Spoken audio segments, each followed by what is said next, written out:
Vamos, de imediato, passar à próxima atividade do fórum, que é a mesa redonda, refletindo sobre casos reais. E eu convidaria o moderador, Dr. Rezoli Gley, e os participantes, Dr. Roberto Vital, Dr. Fernando Solera, Dr. Pagura, Dr. Marcelo Leitão. Todos, então, aqui à mesa para começarmos essa fase do evento. Dr. Rezoli Gley será o moderador.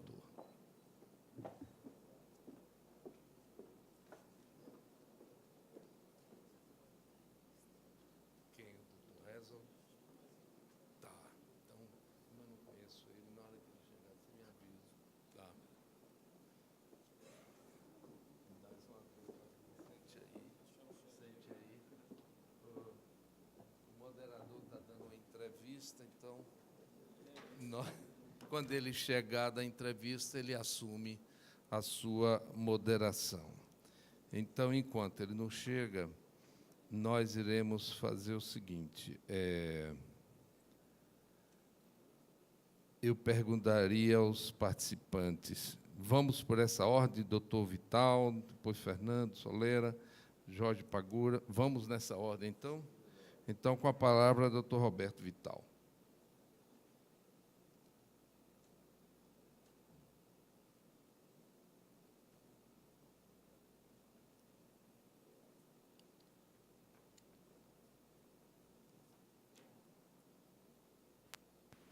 Como o moderador aí está ausente, né? Dentro dessa continuidade aí no tema, nessa mesa, né, que nós vamos ter agora, mesa redonda moderna, em que você vai ter alguns casos, né, do dia a dia que a gente vai discutir, né, e vai mostrar para os componentes da mesa e da plateia, para que a gente possa discutir e, em grande, as maiores informações nós já tivemos anteriormente, né, tanto como o doutor Marcelo como o doutor Cavazoi, né, que é principalmente a autorização do uso terapêutico. E vou abrir aqui para a mesa, que se alguém queira já apresentar algum caso, seria bastante interessante.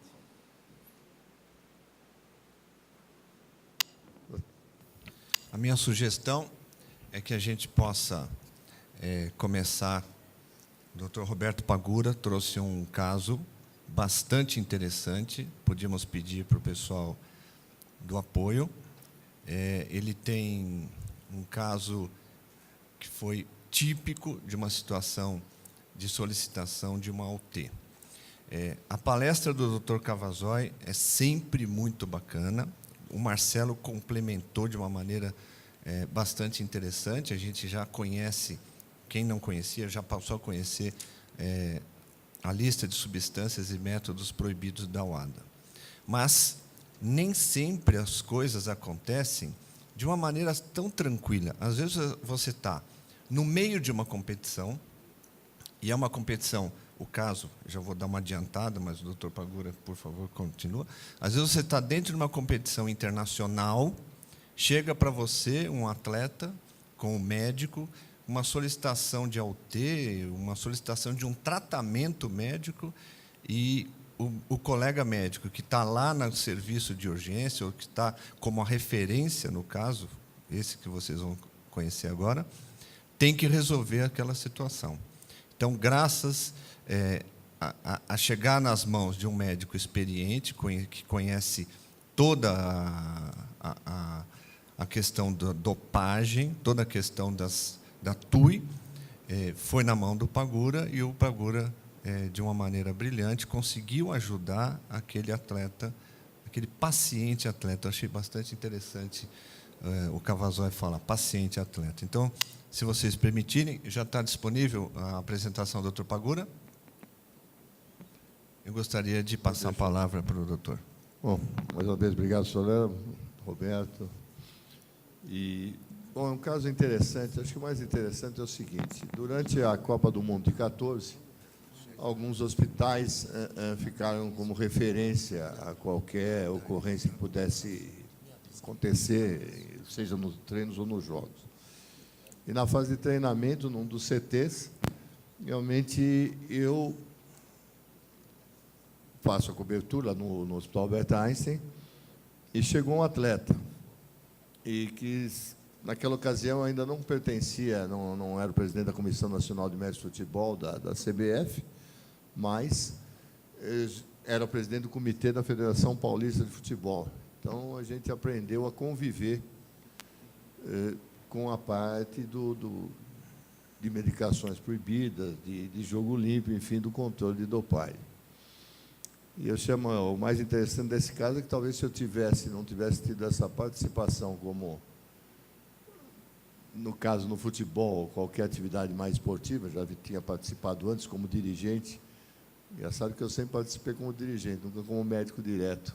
Já tinha sido da CBDA, da Comissão do Comitê Técnico da FINA, mas, de qualquer forma, a gente estava bem afeito às condições do doping. Agora, podia ser um neurocirurgião normal, ou algum outro, ou que tivesse tido um outro atendimento, talvez a gente tivesse um problema mais sério aí no caso. Então, é um paciente que, atleta, um meia atacante de 28 anos, deixa eu ver só onde é o laser, onde é? Deixa eu ver, o laser é o de baixo?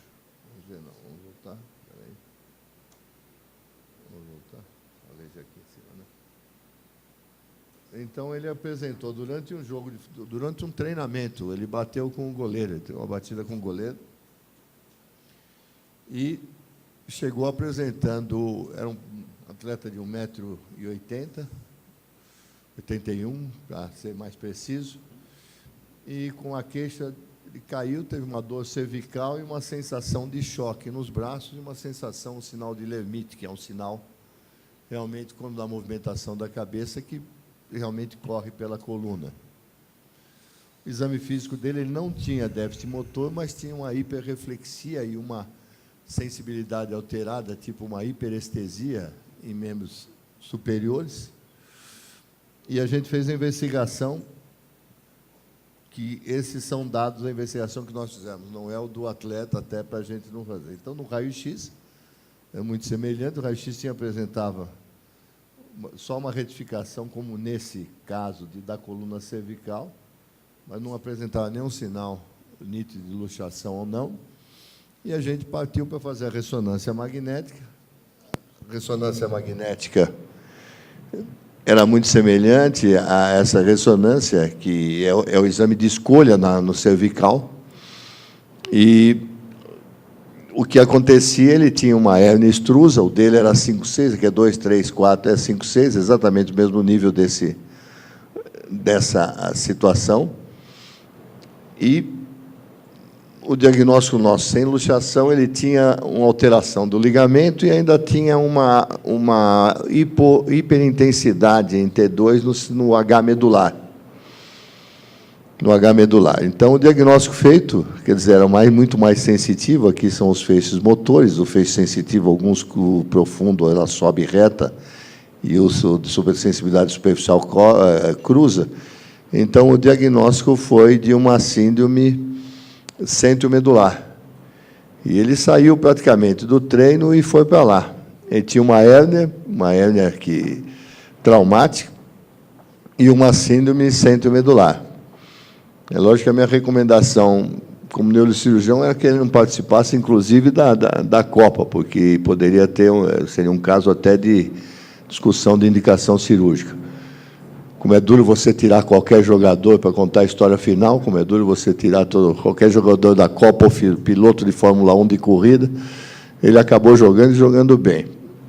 Mas o que aconteceu, nós precisamos dar para ele. Foi dado o corticoide EV no momento, um corticoide depois VO prescrito e a gabapentina. Imediatamente, nós acabamos dando, em vista do quadro, a gente utiliza, tem evidência do uso de corticoide, realmente nesses casos, e não tinha saída, não ia esperar nenhuma UT, bem da verdade, para tratar o atleta. Mas eu encaminhei. Imediatamente eu entrei em contato com o setor de controle de antidopagem da FIFA, preenchi os documentos, providenciamos os laudos, que até eu tenho a cópia aqui no meu celular, os laudos em inglês, encaminhamos para a FIFA e esse jogador acabou participando, até meio contraindicação médica, mas o médico e o técnico falaram: doutor, ele é o jogador mais importante da seleção. É um jogador de uma seleção não muito da iraniana, que jogava na Inglaterra, depois hoje ele está jogando. E ele acabou participando e acabou participando bem. Qual é a atenção? Eu sabia que o corticoide, por via sistêmica, quer dizer, via intramuscular, ou via endovenoso, ou realmente por via oral, era proibido.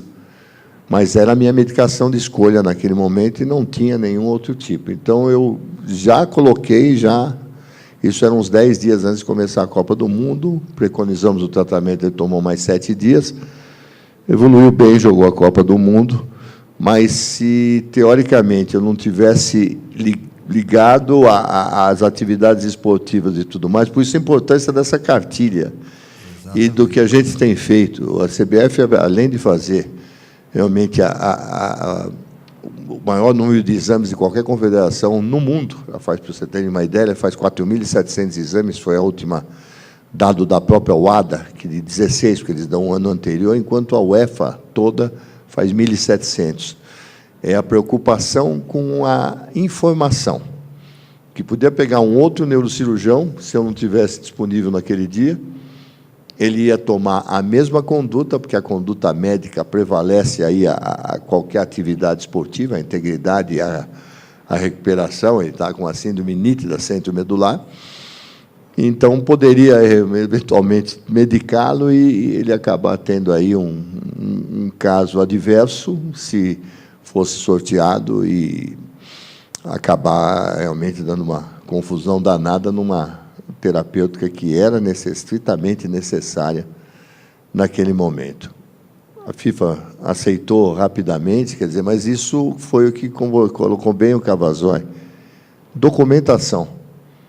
Eles levaram os laudos com imagem impressas em inglês, para deixar não ter nenhum tipo de não conseguir avaliar, se não conseguisse avaliar a imagem, tanto do raio-x como da ressonância magnética, um reporte meu também em inglês, a justificativa de medicação. Então, primeiro a gente tem que fazer, acho que talvez o emblemático desse caso é o seguinte: se você pega alguém que não está afeito às coisas do doping, poderia medicar e não tomar essas precauções. Segundo, se eu simplesmente medico e falo: olha, avisa o pessoal da FIFA que ele teve isso, seguramente ele teria problema. Então, talvez isso, e que falou o Cavazoli, que todo mundo fala, o que a gente tem que exigir realmente nas AUTs é a perfeita documentação.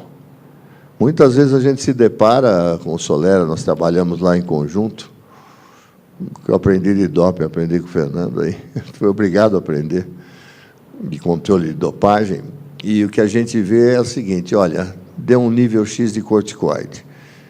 Não, mas eu não apliquei no músculo, eu apliquei ali, pode ter absorvido. Aí vem aquela discussão, pode absorver por problema inflamatório, pode pegar uma veia, aí começa toda uma discussão. A hora que você vai ver o prontuário do paciente, né? Realmente, quando você vai ver o prontuário do atleta, esse prontuário é omisso. Então, acho que talvez o grande progresso de tudo isso, primeiro é a informação. Informação para aqueles que não estão acostumados, realmente são bons profissionais, excepcionais na sua área de atuação, mas não têm o conhecimento quando vai tratar de um atleta se pode ou não prescrever uma medicação.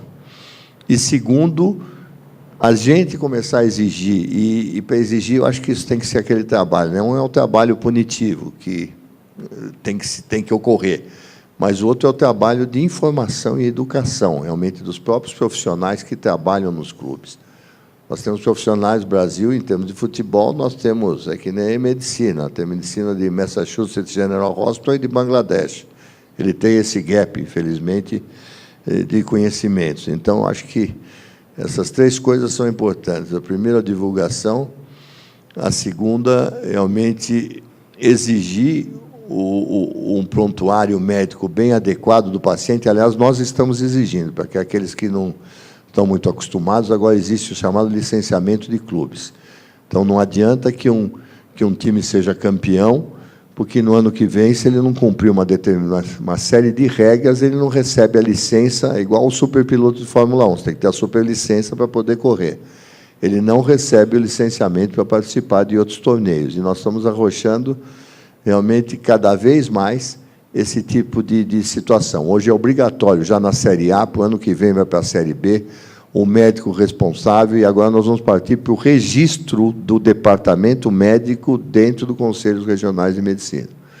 Aí nós vamos começar, talvez em alguns anos, a gente possa colher os frutos disso. Então, eu acho que isso é importante, quer dizer, a divulgação, a exigência, realmente, e realmente o endurecimento da liberação dessas autorizações de uso terapêutico, que o Cavazoli tem feito um trabalho excepcional, e realmente dentro de uma situação em que a gente não resta dúvida que não existia outra alternativa de tratamento e que também você tem que, primeiro, a integridade física do cidadão, depois a integridade física do atleta, e depois, se ele puder, ele participa do jogo. Então, era isso. Isso mesmo. Uma coisa que tem que ficar bastante clara é que o Dr. Cavazoli falou sobre um número de AUTs desnecessárias. De forma alguma, nós, da comissão de AUT, faço parte da CAUT, e temos aqui colegas que fazem parte da CAUT, de forma alguma a gente está achando desnecessário, quando a gente fala desnecessário uma AUT, não tem nada a ver com a prescrição médica. A conduta médica é inquestionável, não há a menor dúvida com relação a isso. Mas algumas solicitações de AUT são feitas para a CAUT, por exemplo, uma solicitação de um corticoide por uma via permitida. Você percebe que o colega médico ali ele está tentando se garantir, e aí ele pede uma autorização terapêutica de uma medicação por uma via permitida. E, sem dúvida nenhuma, o corticoide é, para nós, médicos, uma grande armadilha, e também para o jogador, para o atleta, uma grande armadilha, porque é minuciosa a questão, doutor Ezogi, é minuciosa a questão do uso do corticoide.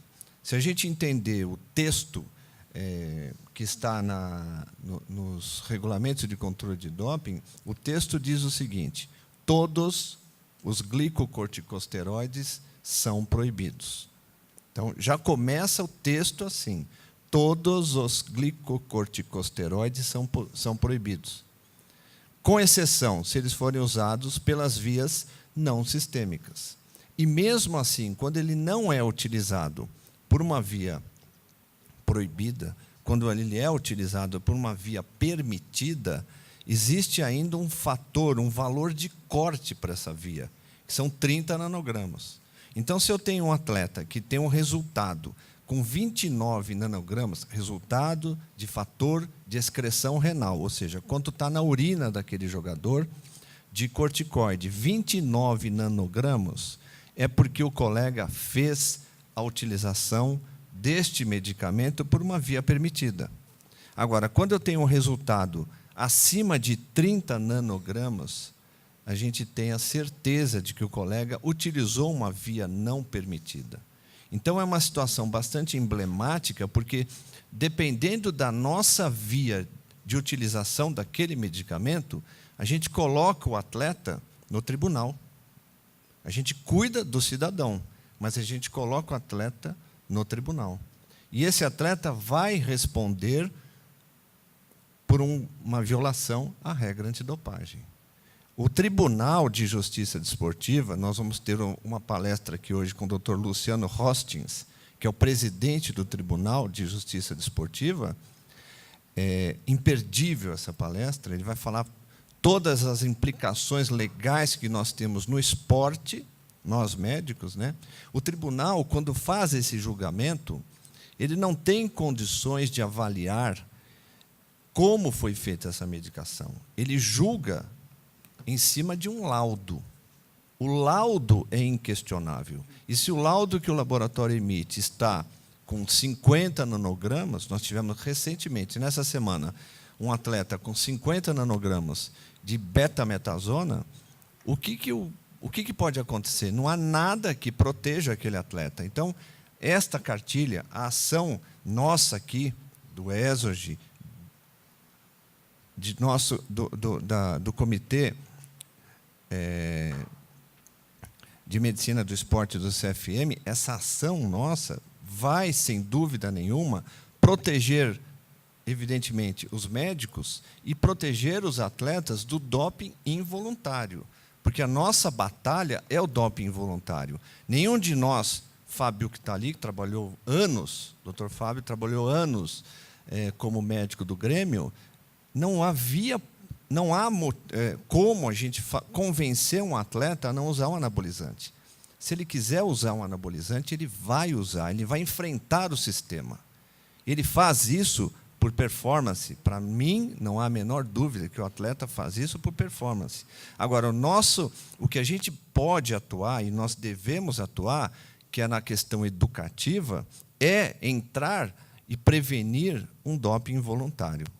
Eu gostaria de passar a palavra para o ESOG. Obrigado, Fernando. Primeiro, eu queria pedir desculpa, mas acho que foi por uma boa causa. Uma vez que foi lançado o tema, né, a imprensa está muito interessada, então está surgindo um monte de pedido de entrevista, de esclarecimento, coisas até inesperadas tão subitamente. Eu ia pedir para soltar o slide da mesa, a apresentação da mesa 1.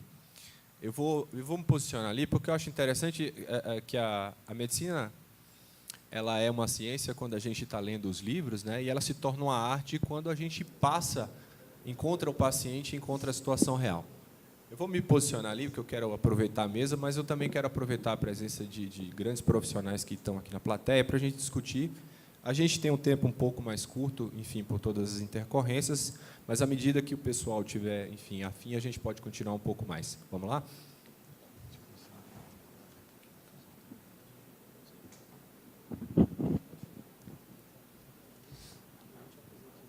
Eu queria fazer uma pergunta para o Pagura sobre o caso anterior, antes do ESOG passar.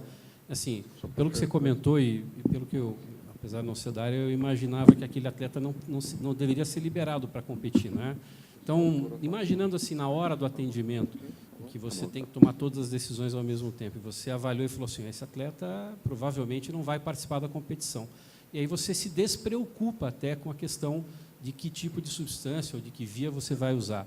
Se eventualmente isso tivesse acontecido e você não tivesse reportado como você reportou, e depois eles dissessem que eles teriam, ou eles gostariam que o atleta jogasse, haveria alguma forma de reverter isso pelas vias da autorização de uso terapêutico ou já seria mais difícil? Eu acho que seria mais difícil, porque era um quadro consumado. Você medicou, eu não vou jogar, e depois decidiu que colocou para jogar. Bem da verdade, como neurocirurgião, a minha indicação era que não jogasse. Mas você não segura. E se a gente, vamos supor, eu vou dar corticoide, ele está fora, ótimo, nós vamos cortar tudo mais. Aí depois ele decide não cortar. Sobra para mim. Eu é que prescrevi de um jogador que vai à Copa, aí começa a história. Olha, quem deu, quem não deu, quem autorizou, quem não autorizou. Eu já estou muito acostumado, eu fui 10 anos responsável pela neurocirurgia da Fórmula 1. E vi alguns casos que a gente não queria que corresse por concussão, por desaceleração, alguns campeões mundiais, e não havia jeito. Então, você fazia, mandava assinar e não assumia a responsabilidade. Ninguém quer ficar fora de uma Copa do Mundo. Estava o técnico e o médico falavam assim, doutor, ele é o nosso melhor jogador. E ele também falava assim, eu quero jogar. Por quê? Porque um jogava na Inglaterra, a Copa do Mundo é uma vitrine. Falei, bom, neurocirurgicamente, a minha indicação é que não jogue e faça esse tipo de tratamento. Mas, sentindo isso, eu vou medicar. Agora eu vou medicar. Eu não vou pedir autorização da FIFA, porque ele chegou logo depois, e aí estava com uma hiperestesia, uma alodínia, quer dizer, bem centromedular, bem sensitivo, quando você ia, e o H da ressonância da medula estava realçado, quer dizer, ele estava realmente com um pouco de edema, tinha alguns sinais, quer dizer, não tinha o que fazer. Quer dizer, ele é um paciente com trauma trauma centromedular, não tinha luxação, mas tinha alteração de ligamento. Isso não coloquei os exames dele, até por questões até de não divulgação tão grande, é mais o caso em si. Mas ele realmente tinha uma hérnia extrusa que pegou a parte anterior, tinha uma interrupção da coluna licóica, falou, para mim não joga. Eu falei, não, mas tem o fisioterapeuta, faz, bom, de qualquer forma, a minha tática é o seguinte, eu vou dar corticoide, não tenho como não dar, vou dar gabapentina, que é um anticonvulsivante, mas usado muito mais para dor neuropática, para estabilizador de membrana, e a minha responsabilidade está lá. Eu comuniquei e dei. Se autoriza, como ele autorizou fazer o exame, autorizou a aplicação com o médico assinando junto. O corticoide estava altamente divulgado. O laudo a gente fez, imprimimos com as imagens em inglês, mandamos e ele jogou. Agora, o médico tem que tomar a conduta. Eu digo, o médico que conhece o assunto. Se eu não tivesse ligado, talvez, no esporte, no futebol, falar, não, vamos dar o corticoide, não sei se ele vai jogar ou não, aí o problema é deles. Não, aí o problema é meu, porque a receita estava minha e o meu prontuário estava escrito lá. Isso é que o médico precisa entender, né? Que o problema é dele também. Quer dizer, lógico, porque aí já não era o atleta responsável por ingerir alguma coisa. O atleta ingeriu e foi medicado, inclusive, por via venosa, quer dizer, por uma indicação pura médica. Depois, na hora que ele foi pego lá embaixo, dizendo, olha, ele me avisou que não ia jogar, eles não iam colocar, por isso que eu não comuniquei. Quer dizer, a experiência mostra que, realmente, a gente, como está há muito tempo aí na história, fez isso. Talvez, se fosse um outro profissional, acontecesse alguma coisa, a gente tivesse uma repercussão grande para o médico, nesse caso. Doutor Sambic, fazer um questionamento. Bom dia a todos. Essa é a Mirdaher de São Paulo. Eu queria só fazer uma pergunta, aproveitando carona da pergunta do Dr. Leitão, e já parabenizando o caso clínico demonstrado aqui, o Dr. Pagura, que acho que foi um caso brilhante, com uma resolução da maneira como deve ser feita, né? Então, acho que isso é um espelho para nós, e eu acho que é o objetivo que nós estamos tentando atingir. A pergunta que eu faço para a mesa é o seguinte, o atleta, se ele vai a um pronto-socorro, se ele tem um caso real que pode acontecer e já aconteceu, ele vai a um pronto-socorro num domingo, num sábado à noite, e a competição é num domingo de manhã. Isso é normal acontecer às vezes. E nesse pronto-socorro ele é medicado de alguma forma, ou ele recebe uma infusão, um soro fisiológico, por exemplo, que a gente acabou não comentando aqui, por desidratação, uma diarreia que teve, e no domingo de manhã ele vai competir. E o médico, muitas vezes, da competição, ou do evento, ou do clube, fica sabendo desse episódio posteriormente, e não existe um tempo hábil para que se faça a autorização de uso terapêutico. Até pelas condições do pronto-socorro a nossa realidade, é um pronto-socorro público muitas vezes, ou um pronto-socorro corrido, e o médico ainda não tem a cultura, que a gente espera que tenha daqui para frente, ou comece a disseminar. Então, nessa situação, como proceder? Talvez vá de encontro que o doutor Leitão perguntou. O indivíduo foi medicado com alguma restrição que poderia ter a autorização de uso terapêutico, não foi feito em tempo hábil, ele competiu e, porventura, ele foi chamado por um exame antidoping e se detectou a substância. Aí já é um caso hipotético. Tendo o relato que ele passou no pronto-socorro, que justificou a ida dele, mesmo fazendo uso de substâncias, mas não tendo sido relatado, e ele competiu e foi dado positivo, é possível a gente fazer a defesa, ou o clube, ou o atleta, ou quem quer que seja? Essa é a minha pergunta. Não sei se eu fui... É um caso real que pode acontecer e acontece. Bom, quer responder, Solero? Veja bem, a situação de emergência e urgência, existe as regras para isso, né? E é isso que a gente está tentando esclarecer com essa cartilha. Ao ter retroativa, em casos realmente confirmados de urgência e emergência, onde você tem um relato de pronto-socorro, onde a doença também é significativa, porque não adianta você ir ao pronto-socorro e achar que só porque foi ao pronto-socorro está resolvido o problema, ela é cabível de ser enviada para as comissões, mesmo após o evento e mesmo após a coleta, tá? Porque realmente não há tempo hábil. Agora, se esse tempo, esse gap for muito longo, isso mostra desinformação do atleta e do profissional que está com ele. Ou seja, o atleta pode sim ser punido, mesmo sendo uma situação de emergência. É muito provável que ele tenha uma punição mais abrandada, mas ele tem grande chance de ser punido. Se isso for feito num tempo adequado, muito próximo ali ao evento, mostra que todos estão informados e é possível, é bem possível que ele seja liberado. Posso só fazer um comentário? Eu sou Fábio Krebs, sou presidente da Sociedade Brasileira de Artroscopia e Trauma do Esporte, estou representando a Sociedade Brasileira de Ortopedia aqui. Eu fui médico do Grêmio durante 12 anos, fui depois diretor médico por mais 3. Durante a Copa do Mundo, em 2014, que o Pagura comentou, eu fui responsável pela área médica lá em Porto Alegre. Houve uma série de treinamentos para todos os gerentes médicos dos locais onde haveria jogos, justamente um dos pontos foi esse, onde tu teria hospitais de referência, serviços de referência para atender os atletas. A responsabilidade de uma delegação de colocar um atleta em qualquer outro serviço que não fosse de orientação da FIFA, representada por nós, era de responsabilidade única da delegação. E isso incluía, inclusive, a ação da Polícia Federal. Tanto que acabou sendo indicada por próprio Pagura, porque era um serviço de referência, onde tinha indicação de atendimento. Hoje em dia, um dos trabalhos que a própria Comissão Nacional de Médico Futebol, que é presidida pelo Pagura, está buscando realizar, é justamente essa integração entre os clubes de todas as séries que disputam o Campeonato Brasileiro, para que tenham locais de referência nas locais onde vai ocorrer os jogos. Para não ficar aquela coisa, chegar o médico do ABC, chega o Roberto lá em Porto Alegre, para onde é que eu vou levar? Qual é o hospital que eu vou levar? Qual é o pronto-socorro que eu vou levar? Porque aí sim, tu pode pegar um profissional que não tenha conhecimento e que vai fazer um atendimento correto, só que não vai informar da maneira que deveria informar o profissional o atleta que está sendo atendido. Então, é importante que tenha uma referência de local onde vai ser feito o atendimento, para que o próprio profissional que esteja lá já passe a informação, que foi o que o Pagura fez. Ele detalhou, ele registrou e encaminhou. Ocorreu lá em Porto Alegre um caso semelhante de um jogador da Holanda, em que convulsionou dentro do campo. E ele teve que ser deslocado para o hospital, onde, seguramente, foram feitas medicações que incluíam o corticoide. Dentro disso, foi repassado para o departamento médico da Holanda, que comunicou o atendimento, tudo documentado, relatado, e, obviamente, esse jogador acabou jogando contra o Brasil na decisão terceiro lugar depois. Né?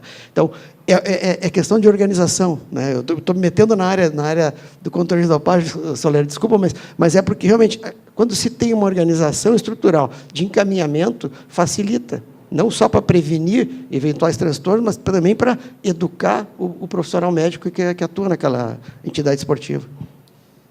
Olha, Fábio, eu posso te garantir que a ideia nossa aqui da cartilha é exatamente isso, porque num evento internacional como foi uma Copa do Mundo, todos os atletas ali tinham as suas referências. Né? Lá em Porto Alegre, o pessoal chegava em você, em São Paulo chegava no Pagura. Então, uma coisa é o atleta de uma seleção ser atendido por um médico que conhece o sistema de controle de doping e as suas nuances. Né? Outra coisa é o que a gente tem na realidade. Todos os dias no futebol chegam para nós situações iguais ao que foi colocado aqui. O jogador, no fim de semana, foi no pronto-socorro da cidade do interior dele. E ali o colega não tinha esse conhecimento. E isso que nós estamos fazendo aqui é exatamente isso. Tentar levar o conhecimento básico, pelo menos, de como fazer um atendimento a um atleta a todo o Brasil. A ideia é que a gente divulgue isso, a ideia é que a CBF consiga passar para toda a Comissão Nacional de Médicos e esses replicarem isso, né, Pagura? Que a gente consiga distribuir isso daí. Se o Ejosi me permitir, eu sei que a gente está atravessando, nós temos um caso da natação, que a gente não precisa dizer o nome, a doutora Ana está aqui. Se ela poderia passar para a gente, ela fez uma solicitação de AUT, o atleta tem uma... Só uma Solera, eu vou pedir, doutora, que a gente faça isso ao final. Sim, perfeito, perfeito. Porque eu acho que a gente vai passar vários casos, eu separei pelo menos uns 12 casos, que eu acho que vai responder muitas perguntas. E aí eu acho que vai ficar um pouco mais dinâmico se a gente fizer um pouco essas questões. Então, na cartilha, tudo aquilo que o Marcelo falou e que o Dr. Cavazoy falou, estão aqui sedimentados nesse algoritmo, né, onde a gente tem os 4 principais pontos. Né? Tem substituto, é possível trocar a substância, a saúde a aptidão física ela fica superior, a saúde e a aptidão, a saúde e a aptidão fica normal, a saúde e a aptidão física aumenta artificialmente, são as perguntas que a gente tem que fazer. Então, isso está na cartilha. Esse é o fluxograma que está na cartilha para onde enviar a documentação. E vamos começar aqui falando com alguns casos. Bom, esse é um primeiro caso de um atleta de automobilismo de 26 anos, da Stock Car. Ele tinha placas na pele há cerca de 3 semanas, sem melhoras. Tá? Tinha pápulas, micropústulas, membros e troncos. A gente não vai ficar, obviamente, discutindo a dermatologia, e o diagnóstico é de pitiríase liquenoide crônica do dermatologista. Né? Foi tratado com tetraciclina oral sem melhora, e foi solicitado o uso de prednisona 40 miligramas. Bom, é só para mostrar o formulário do atleta, que todo preenchido. É um atleta que ele preencheu, que faz parte do grupo de atletas em organização nacional. E aqui está a história do atleta com os detalhes descritos pelo dermatologista. Tá? Assinado, bonitinho, pelo profissional. Aqui a anuência do atleta. E a discussão. Numa situação dessa, a gente, enfim, sempre tem que analisar esses critérios. Há substituto? A gente tem condições de julgar se há um substituto nisso? Doutor Marcelo, o que você acha, não é a sua especialidade, mas um corticóide para uma doença, você consideraria isso uma urgência que não tem substituto? Bom, eu não... Dermatologia, eu lembro que a gente dizia na residência que tinham 3 casos, tinham 3 situações. O piriri, o pororó e a doença mista, né? Piriri era corticoide, pororó era antibiótico, a doença mista era com os 2. Então, meu conhecimento é esse. Mas eu acho que, talvez, antes de se poder tratar com corticoide sistêmico, se poderia tentar fazer o tratamento com corticoide tópico, que não foi feito ainda. Ele só tomou Não, ele só tomou, né? o antibiótico oral. Então, assim, veja, são situações que a gente encontra nas comissões que você tem que, em teoria, questionar o colega especialista. Né? E aí a necessidade de você buscar outros especialistas. A gente tem que analisar o impacto da doença. É uma doença importante, Solera? Você acha que essas crises aí são situações importantes para a saúde do atleta? Eu acho que é absolutamente importante. E a gente tem que ver, muitas vezes, o esporte que aquele atleta pratica. Se a gente pensar que ele treina horas dentro do macacão e dentro de um automóvel quente, um automóvel de corrida não tem, por exemplo, ar-condicionado. É retirado tudo isso porque o carro tem que estar leve. Então, ele está sujeito a aumentar a lesão que ele tem de pele, ele está sujeito a prejudicar a doença dele durante a atividade profissional. Eu acho que é perfeitamente pertinente entrar com uma medicação para eliminar aquele problema que ele tem. Bom, não é a especialidade nossa, né? A gente, naturalmente, acaba solicitando novos exames, relatórios, receitas, enfim, outros que possam esclarecer o caso. Bom, o atleta acabou enviando uma imagem, e aí mostra, enfim, as lesões descritas pelo dermatologista. Eu vou perguntar para o Pagura, é necessário mesmo, você acha, que enviar a imagem das lesões? Será que só o relatório de AUT é suficiente para a gente confiar na palavra do médico?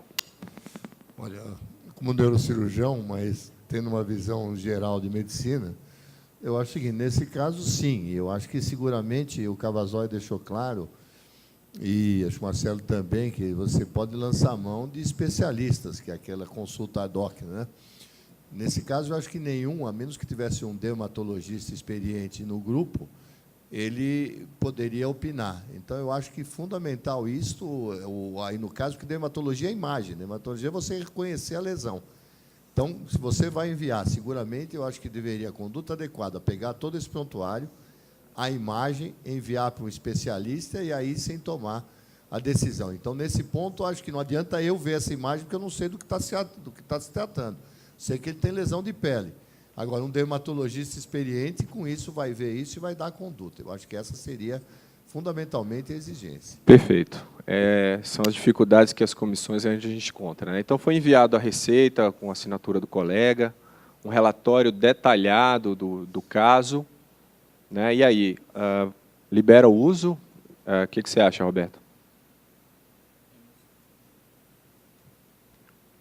Esses casos é que eu digo, tem que ver o que fala, né, assim, em termos da normatização, né, e ver, vamos dizer assim, risco-benefício em relação àquele produto que vai ser usado e se ele vai implicar ou não em termos de melhora da performance. Então, tem que ser uma análise bem criteriosa para que não sirva de porta para que possa utilizar em outros momentos. Então, esse é o parecer da comissão, foi liberado. Na verdade, um tempo de 1 mês, é uma espécie de um cálculo em relação à eliminação da droga, foi até um pouco além daquilo da solicitação do colega, então foi considerado, sim, pela comissão, exatamente após a avaliação de um especialista na área ad hoc. O caso 2 é de uma jogadora de basquete profissional de 36 anos, com dor lombar aguda irradiada para membro inferior, com evolução de cerca de 3 semanas. Não houve melhora com anti-inflamatória, analgesia, acupuntura e fisioterapia. Ela solicita um ALT para avaliação de metilprednisolona via peridural e betametasona também em dose única intramuscular. Pagura, em relação a essa aplicação peridural, está escrito lá como se fora uma via permitida. Você acha que tem condições, uma situação dessa? É habitual esse tipo de tratamento para dor irradiada, na tua experiência? Não, eu sou meio cético em relação às infiltrações epidurais. Falo muito tranquilamente, fui um dos que fundou a Sociedade Brasileira de Dor e fico um pouco receoso hoje daquilo que eu acabei fazendo. Mas, de qualquer forma, não vem ao caso. Mas, de qualquer forma, existem outros métodos. Eu acho que ele tem que esgotar, realmente, que tipo de fisioterapia, tem que melhorar o diagnóstico, para saber se ele tem uma artrite facetária, se tem um líquido na faceta articular, se tem sobrecarga de ligamento. E eu vou dizer para você, eu costumo dar o corticoide na fase aguda para o meu paciente, não na fase crônica, depois de 3 meses. Normalmente não é incomum, às vezes, você utilizar o corticoide, principalmente o intramuscular em dose única, para um paciente que quer voltar à sua atividade normal. Mas não depois, cronicamente, não melhorou depois de 3 semanas, eu não daria corticoide, não. Eu acho que, se tivesse alguma indicação, teria que ser lá na frente. Bloqueio peridural, em poucas exceções, realmente, a gente indica.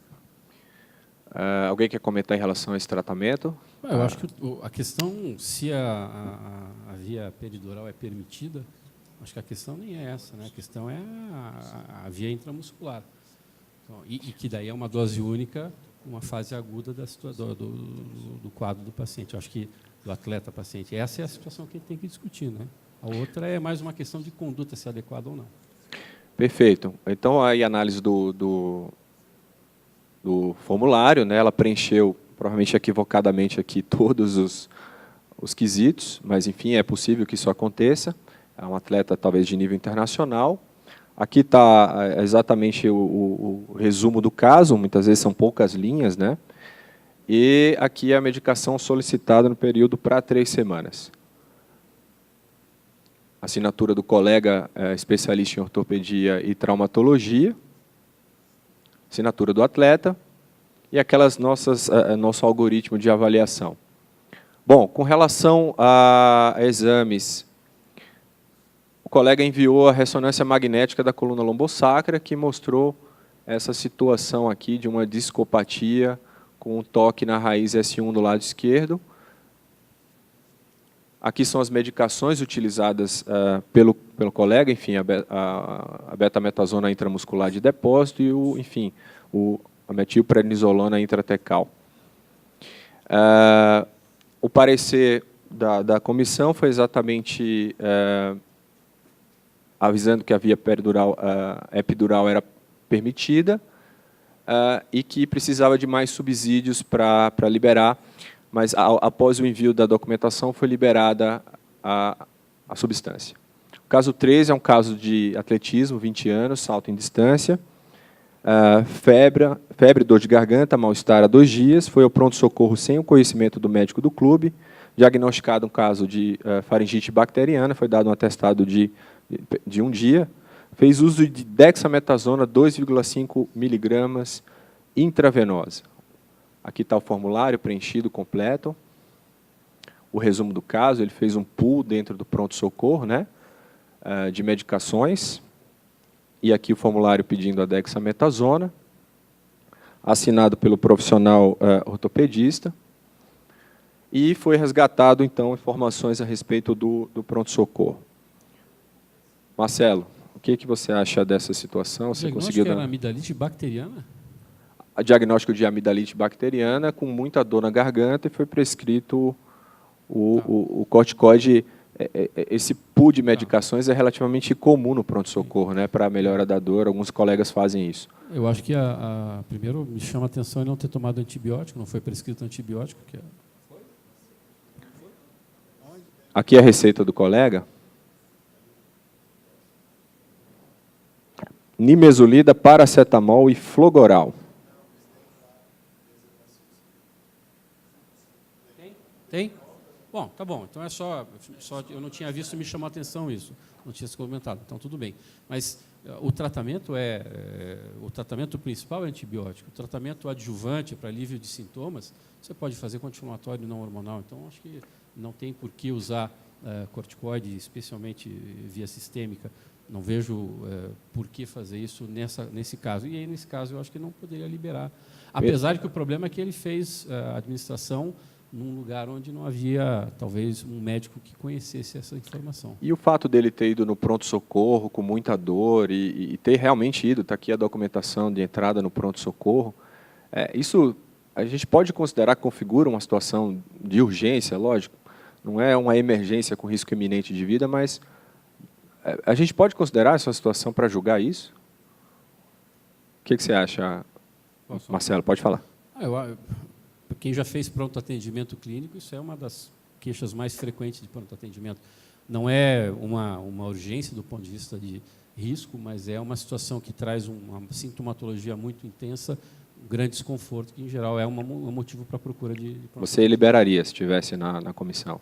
Não, eu não usaria corticoide. Você não usaria? Eu acho que assim, tem essa questão, ele usou o corticoide administrado por um médico que não tem conhecimento em relação a isso. Então, acho que teria que ser analisado. Mas aí entra um aspecto que a gente tinha comentado e que vai ao encontro daquele primeiro caso, que é a importância do atleta também, porque quem, no final das contas, acaba sendo prejudicado mais é o atleta. Então, o atleta tem que ter, e eu acho que um dos objetivos dessa cartilha é fazer essa divulgação para os médicos, mas os atletas também tomarem conhecimento dessas situações, para que eles possam, muitas vezes, questionar o que está sendo feito e, eventualmente, dizer para o médico que está atendendo ele naquele momento que ele é atleta e que tem algumas situações que, eventualmente, ele pode ter problemas se ele tiver utilização dessa medicação. Bom, a comissão avaliou e julgou pertinente a liberação com um período de aprovação bem curto, um período de 6 dias, exatamente considerando essa como uma situação de urgência. Eu vou passando para a gente ter o máximo de casos diferentes aqui. Só um comentário daquele 2 que eu acabei não voltando para mim. Pode falar. O corticoide não é a medicação de escolha para o tratamento de lombalgia, ponto. Aquela ressonância magnética de todos os pacientes que eu vejo no consultório, todo mundo tem isso ou pior que isso. O problema é que o atleta ele quer ver se volta mais rápido e acaba usando uma via que não está, do ponto de vista médico, não é a via indicada. E nem bloqueio epidural vai se fazendo assim de uma hora para outra. Ele quer botar ele logo para jogar. Se vai um doente no consultório, de cada 100 você usa 1. Então, não é uma terapêutica realmente a ser desejada. Então, a gente precisa tomar muito cuidado com isso, porque isso é nada mais do que uma forçação de uma via não utilizável, porque aquele caso não tem indicação de bloqueio epidural. Uma protusão de disco, tem um contato com a raiz, ele não tinha nem ciatalgia referida, só tinha lombalgia. Então, é uma forçação de barra, precisamos tomar um pouco de cuidado com esses casos. Perfeito, perfeito. Vamos lá, o caso 4, um atleta de futebol de base de 19 anos, com diagnóstico de faceite plantar, sem melhora com anti-inflamatório, fisioterapia, ondas de choque e infiltração local. Mandou diversos e-mails e ligações solicitando uma urgência nessa avaliação. Está participando de uma competição nacional de categorias de base e nunca tinha sido feito o controle nesse evento. Era uma alegação do colega que solicitava a informação. Então, está aqui o formulário preenchido adequadamente. A história, aqui você vê que é uma história bem curta, né? Fasciite plantar sem melhora após uso de anti-inflamatório, fisioterapia, ondas de choque. Ele não explica os detalhes do medicamento, coloca a betametasona na via intramuscular. É um profissional da medicina esportiva que assinou. O atleta, enfim, assinou. E é uma situação que vai de encontro aí o que o Pagura falou, essa necessidade de melhora rápida do atleta profissional, essa busca nessa melhora rápida, às vezes impõe esse tipo de condição de uma via não permitida. Então, analisando os aspectos, não houve envio de nenhuma outra documentação.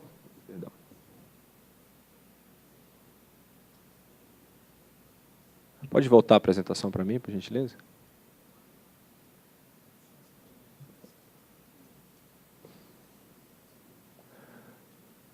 Então, mesmo numa situação que para o colega parece uma emergência, mas muitas vezes é uma emergência esportiva, né? Consegue colocar para a gente novamente?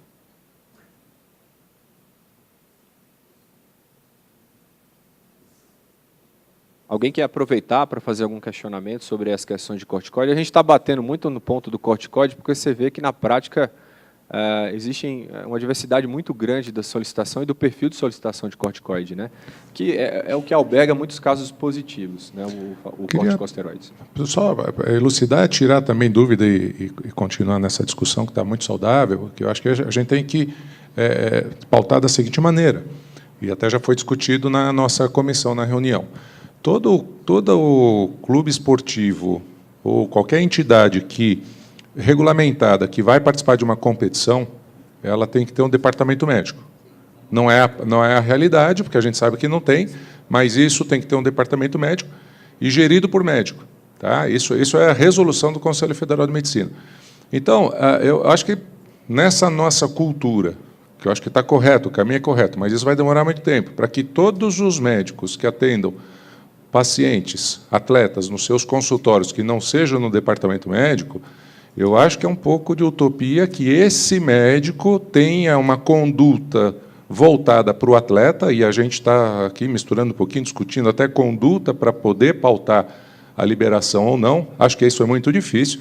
Tirando a situação de urgência, que é mais específico, eu acho que a gente tem que focar, principalmente na autorização de uso terapêutico, com esse médico responsável do atleta. Não é? Eu acho que isso, para mim, eu estou um pouco confuso ali, vendo as explanações. Se essas autorizações elas estão sendo realizadas pelos médicos do clube ou da entidade esportiva que cuida do atleta, ou é do médico que fez o atendimento dele no consultório, que não tem vínculo com a instituição e não tem um vínculo direto com o atleta. Queria ouvir a opinião da mesa. Eu acho que você está se vinculando ao pedido, né, de isenção terapêutica. Isso. O pedido de isenção terapêutica ele é feito, em maior parte, por médicos do clube e da instituição que o atleta está vinculado, porque são os maiores conhecedores. Tá?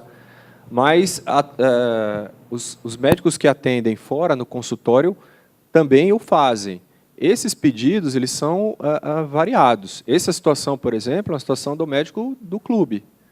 Ou seja, alguém que tem dúvidas com relação a como proceder em relação ao uso de glicocorticoides. O Fábio quer falar.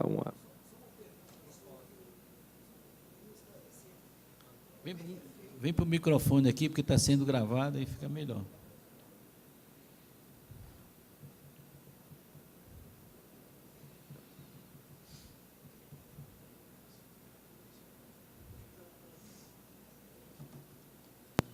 Para esclarecimento da quantificação do corticoide, porque como existe a possibilidade de fazer uma aplicação intraarticular, né, no caso de um processo inflamatório do joelho, por exemplo, qual é como é que é feita a quantificação para diferenciar uma aplicação intraarticular de uma aplicação intramuscular, quando é feita a análise do metabólito pela urina? Bom, eu posso responder, o Solera, se quiser complementar.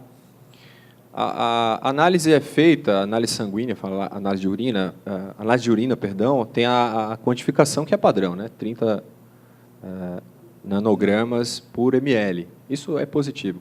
Em fato, que você tiver uma sinovite, ou se você errar a via, se você aumentar a dose, você vai ter o resultado analítico adverso.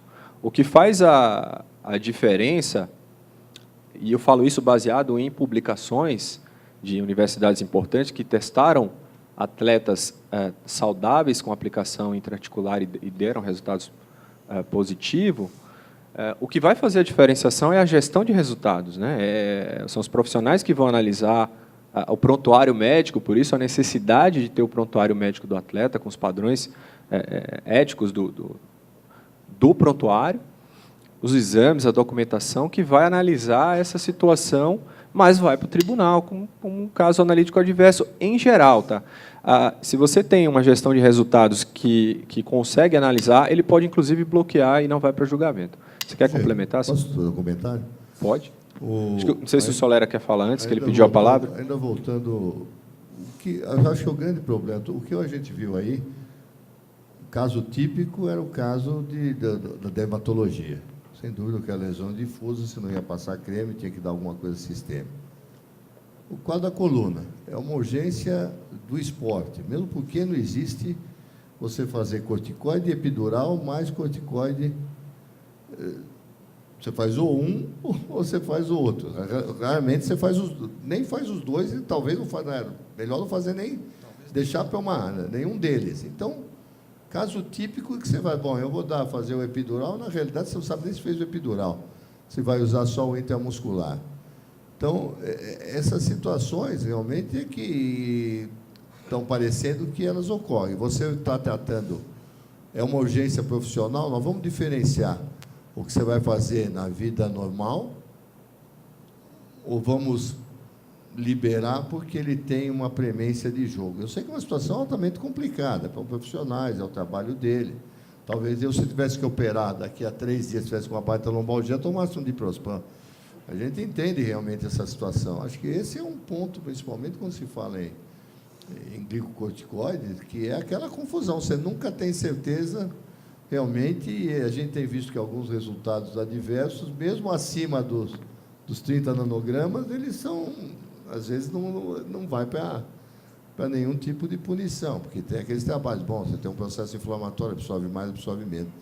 Acho que o grande ponto hoje, mesmo para quem está acostumado a lidar com doping, é esse tipo de conduta. Se a gente vai analisar como atleta ou não vai analisar como atleta, vai analisar como um cliente normal, esquece a profissão dele ou não. Eu acho que esse é o grande problema que a gente realmente... Deixa eu dar só uma palavrinha rápida, se nós só temos mais 6 minutos para encerrarmos na hora e que essa mesa não possa atropelar as demais, porque termina às 12 horas.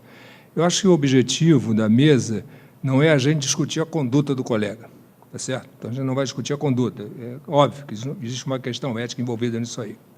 O corticoide ele é utilizado largamente, quer dizer, em larga escala. Isso é como foi feita agora a proibição da utilização de antibiótico pela população. A população comprava na quitanda, no botequim, enfim, e isso melhorou. Agora você só compra com receita médica. O objetivo é a gente observar o seguinte: o atleta, quando ele chega para o médico na emergência, ele não é atleta, ele é paciente. Ele é paciente, não dá tempo de você pensar, por exemplo, no hospital público, com 300 mil pessoas deitadas naquela maca, etc. e tal, o cara chegar com uma cólica nefrética ou algo desse tipo, ou com aquela amigdalite lá que o colega fez, um corticoide, enfim, não dá para você ver. O que você tem que fazer é o que a gente tenta fazer no clube: dar educação ao atleta. Quer dizer, quando ele vai ao médico, não o médico de emergência, que é difícil, na emergência é difícil, mas quando ele vai de modo ambulatorial, ele trazer para a gente a receita e mostrar para a gente o que o médico prescreveu para ele. E a gente ali, eticamente, olha, esse aqui não pode, esse pode, esse não pode, esse pode, esse não pode. É o que a gente faz para ele. Então, a gente tem que ter esse cuidado tentar, porque a gente não vai conseguir. Essa questão de você tentar educar o médico lá da emergência e tal, é como aborto e como religião. Você discutir, a gente não acaba chegando nunca em lugar nenhum. Então, a gente tem que tentar dar educação para o atleta, tentando evitar, evidentemente, que ele passe por esse problema. Você tem que pedir uma autorização, às vezes, como o Samir colocou, não dá tempo. O cara chega lá sábado à noite, num pronto-socorro daquele com 300 mil, o colega faz um corticoide, jogo é no outro dia. E aí como é que faz? Ele é pego no doping. Entendeu? Aí é complicado. Como é que você vai provar isso? Como é que você vai defender esse indivíduo? Ele tem defesa? Essa é a grande dúvida. De qualquer maneira, parabéns pela mesa, está muito boa e vamos aprender mais um pouco. Vamos lá, vamos tocando. Esgrimista profissional. Acho que a gente poderia só esclarecer para o Fábio. Pode ser, claro. O Fabinho fez uma pergunta bastante assim, comum, chega muito para nós lá na CBF, o seguinte questionamento. Como é que o tribunal administra a questão? Foi feito intraarticular, ou seja, dentro de uma articulação, ou foi feito no músculo, aquele corticoide? Então, sem dúvida nenhuma, é o valor que mostra para a gente o primeiro indício de que aquilo não foi intraarticular. Então, se deu menos de 30, que é o valor de corte, de excreção renal, daquele metabólito do corticoide utilizado, a gente sabe que foi feito de uma forma via permitida. No caso, dentro de uma articulação. Agora, se chega para nós acima de 100, a gente já tem quase uma certeza de que foi feito intramuscular. O cara colocou o remédio na via sistêmica do jogador, e aquilo passou pelo corpo dele e ele urinou uma grande quantidade do corticoide, Fábio. Agora, o grande problema é quando chega para a gente 35, 45, 55 nanogramas por mililitro. Esses valores são positivos, são resultados analíticos adversos. E o Ezard lembrou de uma situação muito importante. Quando você tem um resultado analítico adverso, você ainda não tem um resultado positivo. Por isso que a gente contraindica qualquer divulgação de um doping antes da amostra B, por exemplo. Então, quando você tem um resultado analítico adverso, ou seja, o laboratório emitiu um laudo dizendo que ele achou um analítico adverso, esse resultado vai para a mão de uma gestão de resultados. O que é um gestor de resultados? Ele pega aquele valor, aquele laudo, ele faz um estudo em cima daquilo. Na CBF, nós fazíamos, inclusive, fazemos ainda, inclusive, diligências. A gente vai ao departamento médico do clube e conversa com o colega, vê prontuário médico, conversa com o jogador e, muitas vezes, com o staff do jogador, para que a gente possa ter uma conclusão o mais próximo da real, para, sim, informar ao tribunal, é um caso positivo ou não é um caso positivo. Hoje, só nesse caso, Solera, eu lembro bem, não é a minha área de atuação, que nós, inclusive, pedimos um parecer da própria UADA. Um caso que veio, para nós era típico que aquilo não tinha sido feito interarticular, mas veio um parecer que foi completamente duvidoso. Olha, normalmente é 30, mas 50 pode ser, acima pode ser. Eu lembro desse caso. Foi bom, não dá para concluir nada. Que aí vai naquela discussão, será que eu injetei errado, ele absorveu um pouco, porque ele é de depósito, mas não foi só, tinha aquele processo inflamatório. Se você lembrar desse caso, é um caso que a gente não tinha dúvida que não tinha sido, não tinha prontuário que mostrasse que a injeção, isso quando a CBF ainda fazia antes, foi antes do advento da ABCD, da criação da ABCD. E a gente discutiu e pediu um parecer, olha, para nós é isso. E veio uma coisa que nos deixou mais em dúvida ainda. Você lembra desse caso? Se você lembrar, comenta. A resposta, nós ficamos em dúvida. Era um valor em torno de 60, 70... Quanto? Isso, em torno de 70 nanogramas por mililitro. Então, ou seja, era um resultado analítico adverso e chegou na nossa mão para fazer a gestão do resultado. discuti com o Pagura, discuti com os outros membros da nossa gestão de resultados, e a gente foi para cima fazer a diligência ao clube. E chegando no clube, não tinha prontuário médico, não tinha absolutamente nada. E era clube grande, hein? Clube grande, de São Paulo, mas não tinha absolutamente nada ali. E aí a gente mandou, consultou FIFA e consultamos o ADA. E para nós, para nossa surpresa, a resposta da UADA contradisse tudo aquilo que é o meu dia a dia de trabalho, e do ESOG e de todo mundo que trabalha na área de controle de doping. Para o momento, não há nenhuma segurança técnica de que este resultado seja um analítico adverso. Mas nós tínhamos que seja um resultado positivo. É um analítico adverso, mas a UADA não aconselha afirmar ser um resultado positivo. Aquilo nos deixou de uma maneira assim, então, espera lá, então todo mundo que tiver aquele valor, até 70, então mudou o valor de corte? Não mudou, mas isso acontece também na nossa área ainda. Era mais ou menos isso, né, Pagura? O jogador foi absolvido, o colega médico que realizou o procedimento não teve nenhuma complicação, porque a gente pensa aqui, né, em termos de Conselho Federal de Medicina... Não tínhamos ressonância do caso? Nada. A gente pensa nisso, né? Às vezes o ato médico, para um cidadão comum, não tem repercussão nenhuma, mas o ato médico para um atleta é uma ação danosa para aquele atleta, né? Pergunta lá.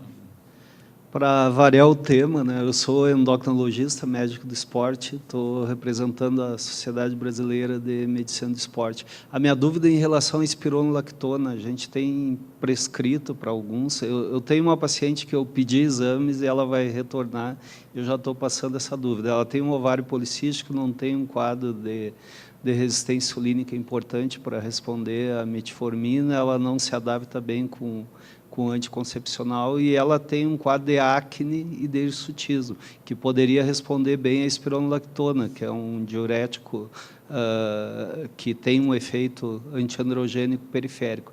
Então, eu gostaria de saber se vocês já tiveram esse tipo de questionamento em relação à espironolactona e se provavelmente esse pedido de autorização vai ser negado, né? Porque é um diurético e, normalmente, as doses que responde para hirsutismo e para acne, elas são até doses maiores do que se usa normalmente para tratar doença cardíaca. Em geral, essas solicitações elas são negadas, porque avalia-se muito o grau de significância da doença e o fato de estar competindo profissionalmente. Muitas vezes, dependendo da situação, o atleta tem que optar por um por outro. Essa que é a verdade, né? Às vezes a doença não é significativa ao ponto de você avaliar essa situação. A doença é importante para o atleta? É. Mas ela realmente é significativa? É uma situação de muito sofrimento, uma situação que justifica avaliar naqueles critérios? Geralmente a comissão considera que as situações, nesse caso, que você especificou, não são. Tá? Essa é a minha visão. Podemos tocar aqui um pouco mais ou, enfim, doutor Emanuel, a gente pode, né? Só um pouquinho mais? Só um comentário, que é aproveitar que o caso é feminino. O presidente da Confederação Brasileira de Futebol acabou de autorizar o controle antidoping no Campeonato Brasileiro Feminino. Acho que nós vamos ter que fazer um trabalho extremamente importante de educacional, porque quantas vezes você vê usar diurético em tensão pré-menstrual, coisa desse tipo. Só essa citação que acho que deve complicar um pouquinho mais ainda todos esses casos. Então, vamos lá, vamos passando aqui. Esse é um caso de esgrimista, 30 anos, florete, asmático, fez o tratamento regular inalatório e está com quadro de tosse e dispneia intensa, com secreção purulenta, foi tratado com antibiótico e foi solicitado um AUT com corticóide oral, inclusive tem uma liberação prévia em 2011, 40 miligramas de prednisolona uma vez ao dia por 5 dias. O formulário preenchido adequadamente, tá? O relato clínico aqui, as assinaturas obrigatórias, o nosso esquema de avaliação, e aí foi enviado um atestado médico falando dessas condições que nós resumimos aqui. Foi também enviado um exame de espirometria. Veja, como o doutor Cabazói falou, é um exame fundamental para avaliar esses casos de asma, avaliar o quadro obstrutivo, avaliar o quadro ventilatório, e exatamente a resposta a esse tipo de medicamento, se pode ser ou não liberado. Veja, o questionamento é em relação à atividade esportiva. Você quer comentar, Marcelo, alguma coisa em relação a esse tipo de situação?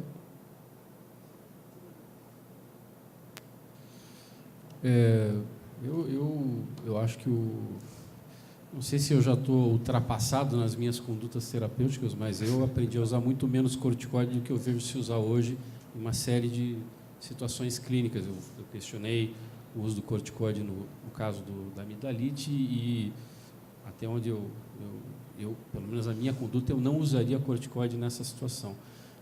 E eu acho que, apesar, como o Serafim falou, a gente não está aqui para questionar condutas, mas quando a gente faz a análise do que é proposto, a gente tem que avaliar se aquela conduta tem alternativas. Perfeito. Né? Então, acho que a gente tem que acabar avaliando conduta e questionando no bom sentido, para ver se tem alternativas que permitam que ele seja tratado adequadamente, sem que ele tenha o risco de ter os problemas relacionados ao doping.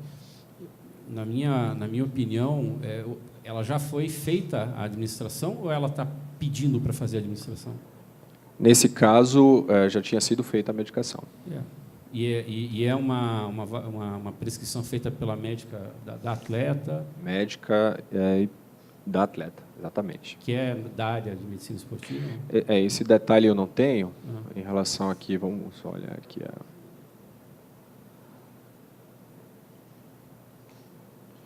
Clínica médica e pneumologia, colega. É uma colega especialista na área. Eu acho que essa é uma questão que a gente tem que discutir melhor, porque, do ponto de vista do que diz o código, não deveria usar.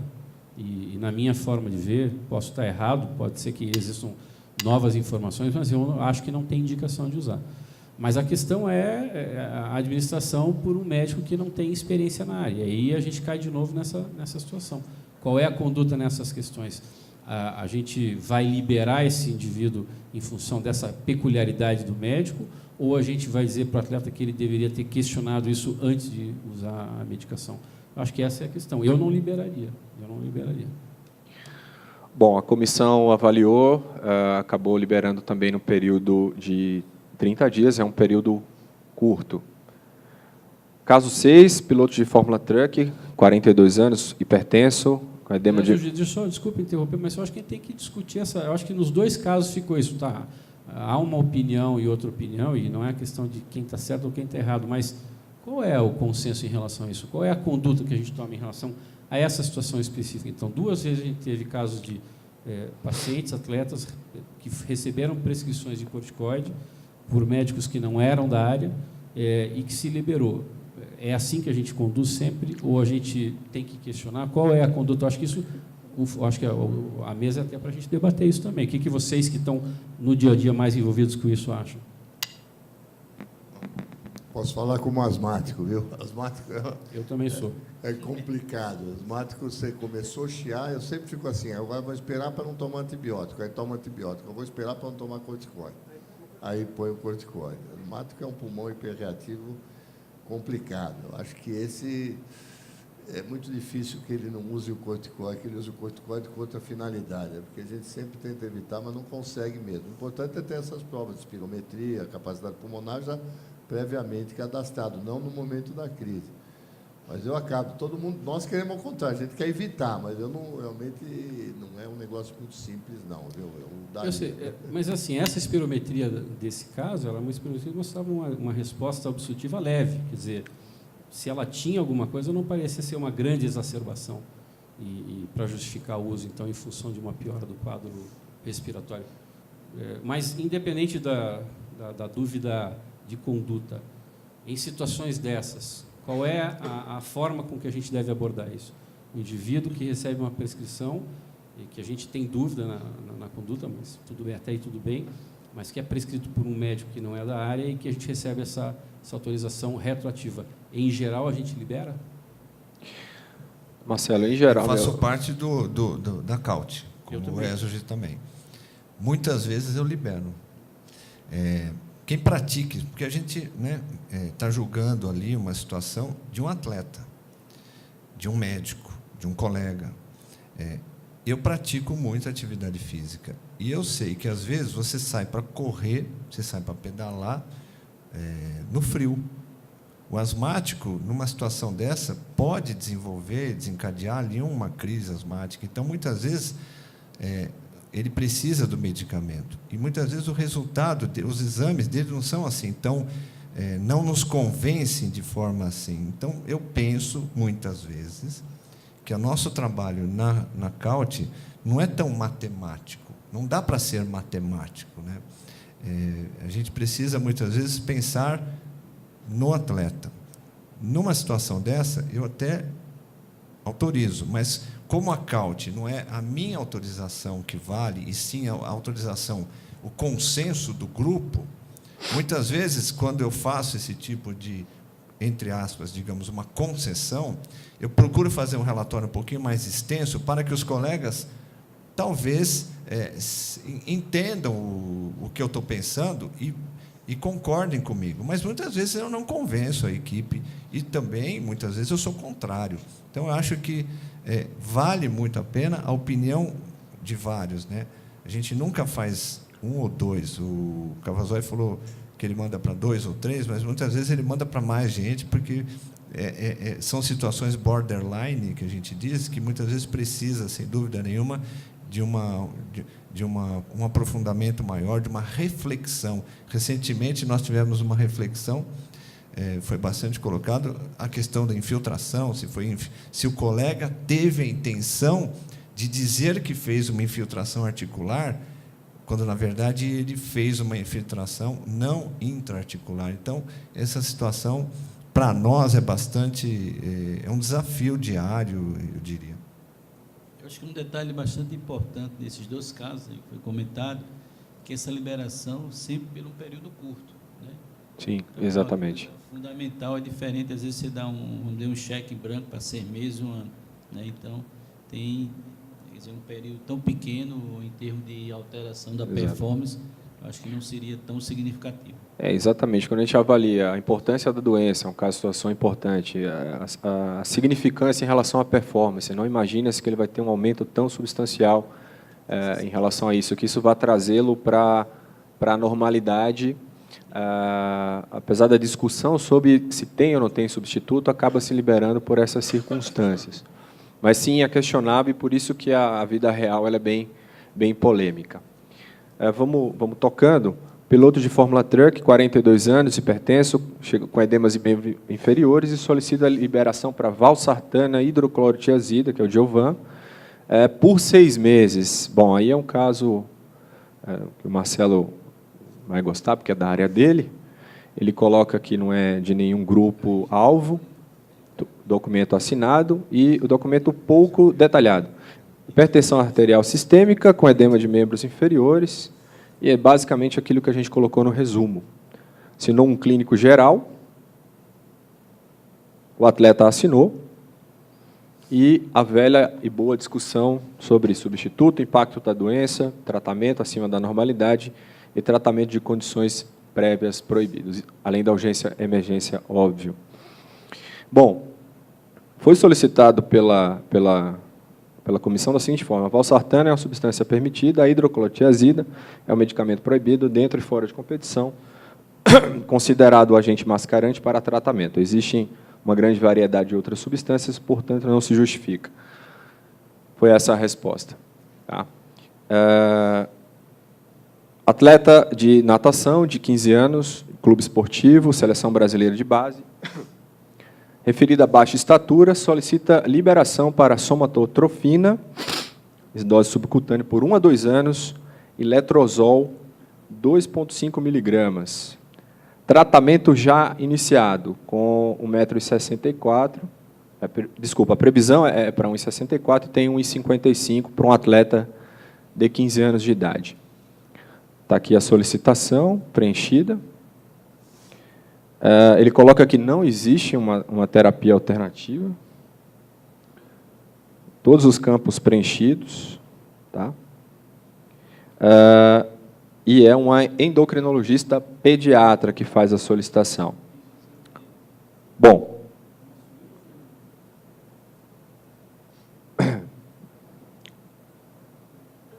só um minutinho.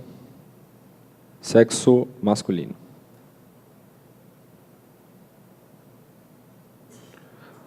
Aqui estão as receitas dos medicamentos. Foi enviado o raio-x, compatível com 14 anos. Tá? Como conduzir um caso desse?